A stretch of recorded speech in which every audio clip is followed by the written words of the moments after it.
Hello friends, good morning. எல்லோரும் எப்படி இருக்கீங்க? நல்லா இருக்கீங்கன்னு நம்புகிறேன். நம்ம இன்றைக்கி குயிக்கான ஒரு ரெசிபி பார்த்துடலாம். Chocolate cup cake. அதுக்கு நான் ஒரு கப் எடுத்துருக்கிறேன். இதில் 3 டேபிள் ஸ்பூன் மைதா,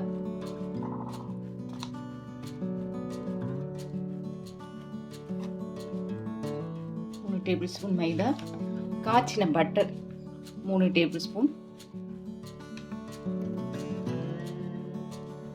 cocoa powder 2 table spoon, baking powder 1/4 teaspoon, sugar ஒரு 3 டேபிள் ஸ்பூன்,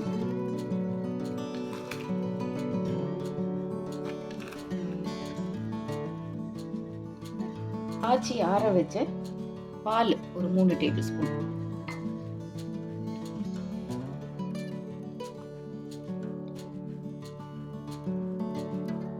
வெனிலா எசன்ஸ் ஒரு 1/4 teaspoon, choco chips 3 tablespoon. Friends, இதெல்லாம் சேர்த்துட்டு நல்ல ஒரு ஃபோர்க் வச்சு மிக்ஸ் பண்ணிடலாம். கட்டி இல்லாமல், அந்த மைதாலாம் போட்டிருக்கோம் இல்லையா, அதெல்லாம் கட்டி இல்லாமல் நல்லா மிக்ஸ் பண்ணிடலாம். அடுத்து நம்ம வானிலா ஸ்பஞ்ச் கேக் பண்ணிடலாம். ஃப்ரெண்ட்ஸ், 3 டேபிள் ஸ்பூன் மைதா,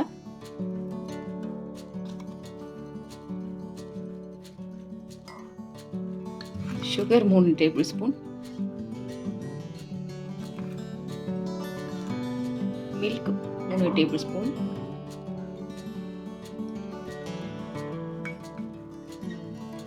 கால் டீஸ்பூன் பேக்கிங் பவுடர்,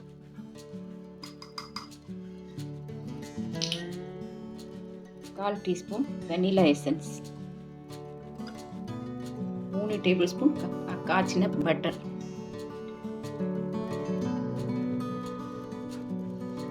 இப்போ இது கூட எனக்கு ரெயின்போ ஸ்ப்ரிங்கிள்ஸ் போடுவாங்க ஃப்ரெண்ட்ஸ். ஆனால் எங்கிட்ட அது இல்லாததுனால இந்த கலர்ஃபுல் இந்த ஜீரா மிட்டாயின்னு சொல்லுவாங்கல்ல, அது போட்டுக்கிறேன்.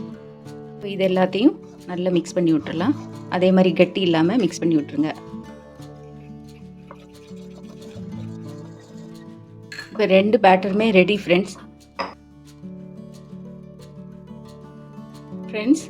இப்போது நம்ம சாக்லேட் கப் கேக்கும் வெனிலா கப் கேக்கும் நம்ம மிக்ஸ் பண்ணோம் இல்லைங்களா, அதை நான் இப்படி ஒரு பேப்பர் கப்ஸ் எடுத்துக்கிட்டு அந்த பேப்பர் கப்புக்குள்ளே கேக் இது போட்டுக்கிட்டேன்.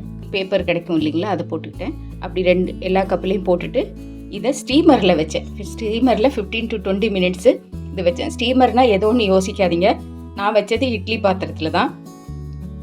ஸ்டீமரில் 15 to 20 மினிட்ஸ் தான் எடுக்குது ஃப்ரெண்ட்ஸ். இப்போ நீங்கள் இந்த வெனிலா கேக் பாருங்கள் எப்படி நல்லா பேக் ஆகி வந்திருக்குது. இப்படி இருக்கும். சாக்லேட் கேக்கு அது 15 to 20 மினிட்ஸ்க்கு அப்புறம் இது இப்படி இருக்கும். உங்கள் வீட்டில் நான் சொன்ன மாதிரி அதே அளவுகளோட இந்த ரெசிபீஸை ட்ரை பண்ணி பாருங்கள், சாப்பிட்டு பாருங்கள், எப்படி இருந்ததுன்னு எனக்கு கமெண்டில் சொல்லுங்கள் ஃப்ரெண்ட்ஸ்.